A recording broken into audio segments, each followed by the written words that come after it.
మరి చంద్రబాబు నాయుడు గారు దానికి ముందు అప్పులు చేయలేదా? విభజనకి మనకు వారసత్వంగా అప్పులు రాలేదా? ఆయన చేసింది సంక్షేమం కోసం అండి, మీలాగా బటన్లు తీయడం కోసం సార్ ఆగండి సార్ ఆగండి. ఆయన వెల్ఫేర్ కోసం విభజన నాటికి మనకు వారసత్వంగా ప్రత్యక్ష రుణాలు, కార్పొరేషన్లు గ్యారంటీడ్, నాన్ గ్యారంటీడ్ డెట్ మొత్తం కలిపి 1,40,717 కోట్ల రూపాయలు ఆంధ్రప్రదేశ్ కి అప్పు అనేది వారసత్వంగా వచ్చింది. మరి చంద్రబాబు నాయుడు గారు 5 ఏళ్ల పాలనలో ప్రత్యక్ష రుణాలు, guaranteed debt, non guaranteed debt కలుపుకొని 3,90,247 కోట్లకి వెళ్ళింది. 3,90,000 నుంచి మొదలు పెట్టుకుని 6,50,000 కోట్లకి మేము దిగిపోయడానికి వచ్చింది. అంటే సార్ చంద్రబాబు నాయుడు గారు చేసింది 2,49,530 కోట్ల రూపాయలు అయితే, జగన్మోహన్ రెడ్డి గారు చేసింది 2,60,138 కోట్ల రూపాయలు. మరి ఎక్కడ విధ్వంసం? 4 లక్షల కోట్లేది, 10 లక్షల కోట్లేది, 9 లక్షల కోట్లేది. జగన్ గారు చేసింది 2,60,138 కోట్లే కదా. మీరు ఇచ్చిన బడ్జెటే కదా, మీరు పెట్టిందే కదా బడ్జెట్.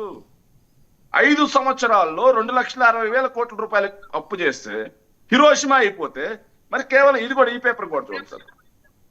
ఇది వాళ్ళ బడ్జెట్ లో sir, statement of receipts under public debt, loans and advance కింద సార్ వాళ్ళు ఇచ్చిన బడ్జెట్ లో ఈ సంవత్సరం చూడండి సార్, ఏదైతే ఎస్టిమేటెడ్ లో 91,000 అప్పులు తీసుకొస్తామని చెప్పి రివైజ్డ్ ఎస్టిమేట్స్ కి వెళ్ళి 97,000 కోట్ల రూపాయలు కేవలం 10 నెలల్లో తీసుకొచ్చారు. 97,000 కోట్ల రూపాయలు రికార్డ్, ఇది లైఫ్ టైం రికార్డ్. ఇది కూటమి అధికారంలోకి వచ్చిన తర్వాత 10 నెలల్లో 97,000 కోట్ల రూపాయలు ప్రత్యక్ష రుణాలు, ఇవి కాకుండా వీటికి కార్పొరేషన్ అప్పులు అదనం, మళ్ళీ అమరావతి అప్పులు అదనం. మరి ఇప్పుడు విధ్వంసం కాలేదా సార్? జగన్మోహన్ రెడ్డి గారు ఏడాదికి 50,000 కోట్ల రూపాయలు అప్పు చేస్తే రాష్ట్రం విధ్వంసం అయిపోయింది, దాని మీద హిరోషిమా బాంబు పడిపోయింది, అదే విధంగా శ్రీలంక అయిపోయింది, సోమాలియా అయిపోయింది. మరి మీరు 1,00,000 కోట్లకు పైగా ఏడాదికి అప్పు తీసుకొస్తే మరి రాష్ట్రం ఏమైనట్లు సార్? నేను మీరు బడ్జెట్ లో పెట్టిన లెక్కలే నేను చెప్పేది. నేను మా ఇంట్లో లెక్కలు ప్రింట్ చేసుకొని రాలా. రాష్ట్రం ఎవరి హయాంలో విధ్వంసమైంది? ఇక సంపద సృష్టి అంటే సార్ నాకు భలే నవ్వు వస్తుంది సార్ వీళ్ళు మాట్లాడుతూ ఉంటే. సంపద సృష్టి, సంపద సృష్టి, సంపద సృష్టి. వీళ్ళకి మాత్రమే సొంతం సార్ ఇలాంటి మాటలు మాట్లాడడం, జిమ్మిక్కులు చేయడం. కానీ లెక్కలు అవసరం లేదు సార్, ఎవరికి కూడా లెక్కలు అవసరం లేదు. ఊరికే 4 పడికట్టు మాటలు మాట్లాడేసి ప్రజల గుండెల్లో, ప్రజల మనసుల్లో. నిన్న బుగ్గన రాజేంద్రనాథ్ రెడ్డి గారు కూడా చేసింది అదే కదా.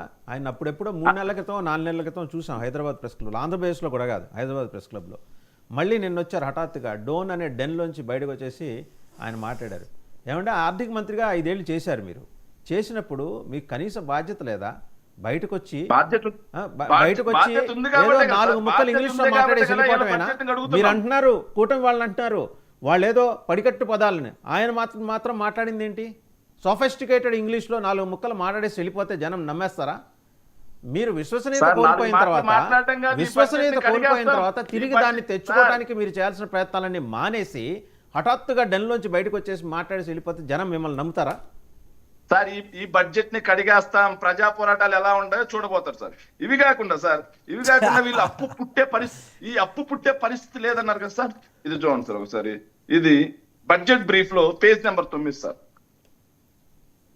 బడ్జెట్ బ్రీఫ్ లో పేజ్ నెంబర్ 9లో సార్ వీళ్ళు క్యాపిటల్ రిసిప్ట్స్ కింద బడ్జెట్ 2025-26కి మరో 1,00,000 కోట్ల రూపాయలు అప్పు తీసుకురాబోతున్నాం అని చెప్పి బడ్జెట్ లో పెట్టారు సార్.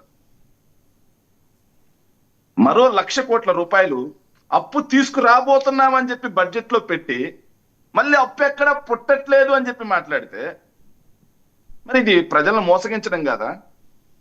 50,000 కోట్లు తెచ్చిన మేము రాష్ట్ర విధ్వంసకారులమైతే పోయిన ఏడాది 1,00,000 కోట్లు తెచ్చారు, వచ్చే ఏడాది 1,00,000 కోట్లు తెచ్చే మీరు ఏది ప్రత్యక్ష రుణాలు సార్, కార్పొరేషన్ డెట్, ఏదైతే గ్యారంటీ, నాన్ గ్యారంటీడ్ డెట్, అది కాకుండా ఏదైతే వీళ్ళు దీని మీద తీసుకొస్తారు చూడండి సార్, దీని మీద రాజధాని కోసం తీసుకొచ్చే డెట్, ఇవి కాదు సార్ నేను చెప్పేది.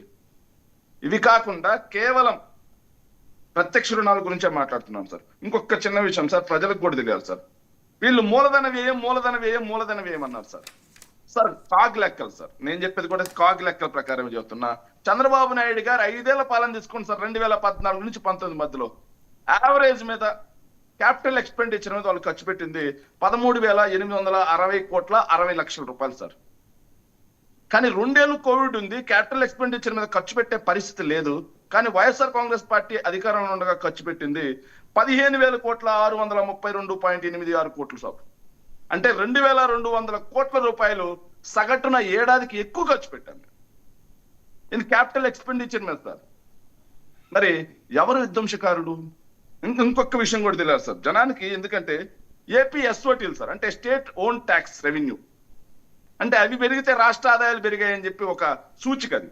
చంద్రబాబు నాయుడు గారి దిగిపోయటానికి 58,107 రూపాయలు ఉన్నటువంటి 107 కోట్ల రూపాయలు ఉన్నటువంటి స్టేట్ ఎస్ఓటీలు జగన్మోహన్ రెడ్డి గారి ప్రభుత్వం, మా ప్రభుత్వం అయిపోయేసరికి 92,978 కోట్లు పెరిగింది సార్. అంటే దాదాపుగా 38,000 కోట్ల రూపాయలు 5 సంవత్సరాల్లో రాష్ట్ర ఆదాయం పెరిగింది. మరి రాష్ట్రం విధ్వంసం అయిపోయినట్టేనా? చెప్పాలి కదా సార్. ఇక సామాజిక రంగ వార్షిక వ్యయం గురించి కూడా మాట్లాడాలి సార్.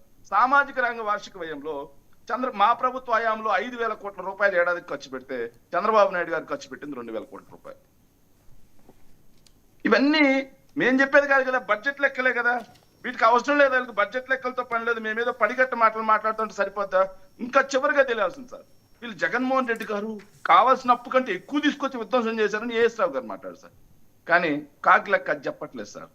కాగ్లెక్క ఏం చెప్తుందంటే సార్, కేంద్ర ఎఫ్ఆర్బిఎం పరిమితి కంటే కూడా చంద్రబాబు నాయుడు గారు 2014 నుంచి 19 మధ్యలో 31,000 కోట్ల రూపాయలు అదనంగా తీసుకొచ్చారు.